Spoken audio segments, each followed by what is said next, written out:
Merci. Je ne vais pas faire une intervention à proprement parler. Je vais juste introduire mes deux camarades ici. Juste pour dire que effectivement, je suis membre du comité Vérité et Justice pour Adama Traoré, un des membres fondateurs. Je suis aussi membre de l'Assemblée des quartiers, puisque l'Assemblée des quartiers aura une carte blanche tout à l'heure, donc on aura l'occasion d'y revenir. Juste pour dire que moi, j'étais là la première fois, la première session, c'était déjà à Épinay, avec Assa. Et je peux vous dire, moi je suis témoin, et j'étais un témoin privilégié, j'étais vraiment un compagnon de route, avec certains, surtout avec Éric Coquerel de la France Insoumise, et j'ai vu tout le chemin qui a été réalisé, tout le discours, comment il a pu évoluer. Moi j'ai vu, quand j'ai fait la première intervention, c'était encore Éric Coquerel, les premières universités d'été de la France Insoumise à Marseille, et que je parlais de violence policière, ce n'était pas le même accueil, il faut être honnête. Il faut être honnête, il faut le dire aussi, mais il faut aussi dire qu'il y a eu une prise de conscience, une évolution, et il faut aussi le reconnaître, et il faut le dire. Il faut le dire surtout pour nous rendre hommage d'abord à nous, les militants des quartiers populaires. Je le dis. C'est pour ça qu'il faut le reconnaître, il faut le dire, il ne faut pas avoir peur de le dire. Il faut dire que ça avançait dans le bon sens, mais ça s'est fait grâce aussi, malheureusement, à beaucoup de sacrifices pour beaucoup d'entre nous. Ça a été très difficile.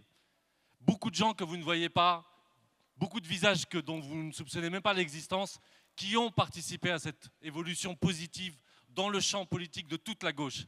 C'est vrai surtout pour la France Insoumise, mais pas que. Aujourd'hui, c'est un acquis dans toute la gauche.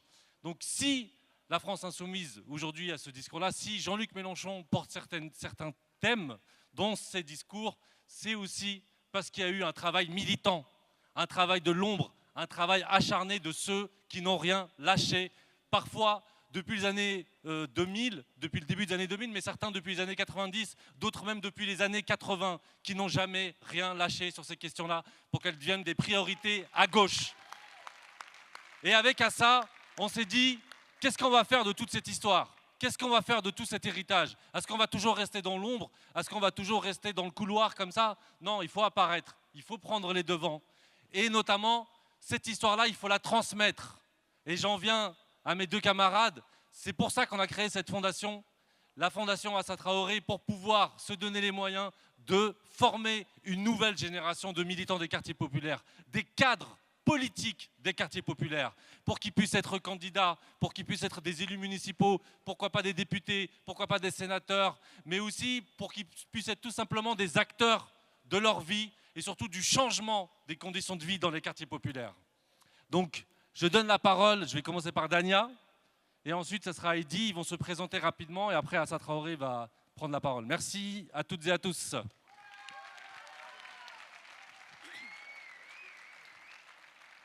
Alors, bonjour à tous, moi je suis Dania, je suis thérapeute et consultante en santé mentale.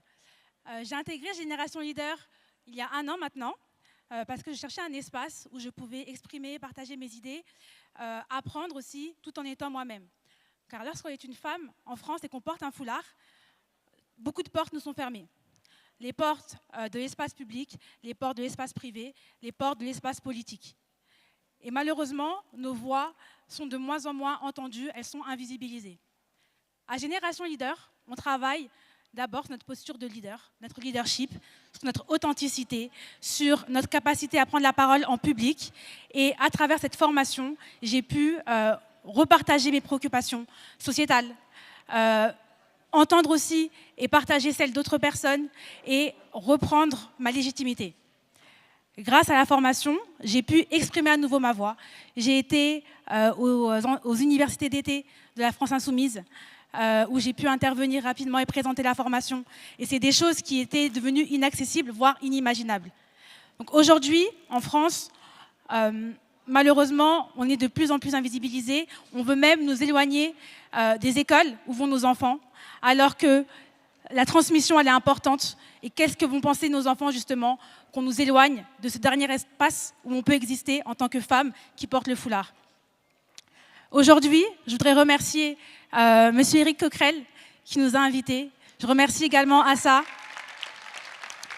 et Génération Leader de nous donner cette opportunité de faire à nouveau entendre nos voix, de pouvoir partager, être acteur du changement. Et je suis très contente d'être ici aujourd'hui pour participer avec vous à la construction peut-être d'un avenir meilleur pour les quartiers populaires. Bonjour à tous, moi je m'appelle Idi, j'ai 24 ans, j'ai grandi à Beaumont, j'habite dans le quartier de Boyenval. Vous devez sûrement le connaître car c'est là où il y a eu la mort d'Adama Traoré, le 19 juillet 2016.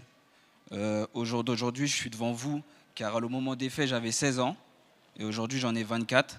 C'est à partir de ce moment-là que mon engagement il s'est porté car ça a changé ma mentalité. J'ai voulu m'intéresser de plus en plus à la politique. Je me suis engagé auprès du comité au sein de Assa Traoré. Du coup, mon engagement il s'est porté. Au jour d'aujourd'hui, je participe à la formation Génération Leader car il me donne les codes et les outils pour me battre en tant qu'homme noir au sein de la société.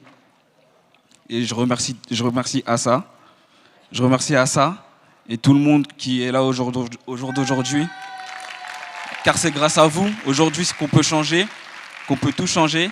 Avec Génération Leader, j'ai pu intervenir dans plusieurs formations, dans plusieurs universités. On a pu voir que le nom d'Adama, il est porté plus au niveau national, mais international. À New York, auprès de la 5e avenue, on a pu voir le nom d'Adama, il est gravé dessus, devant The African Center. Et merci, parce que ce combat, c'est grâce à vous. Merci beaucoup. Et je remercie encore Éric Coquerel, parce que c'est grâce à lui. Et au jour d'aujourd'hui, il est encore avec nous. Merci.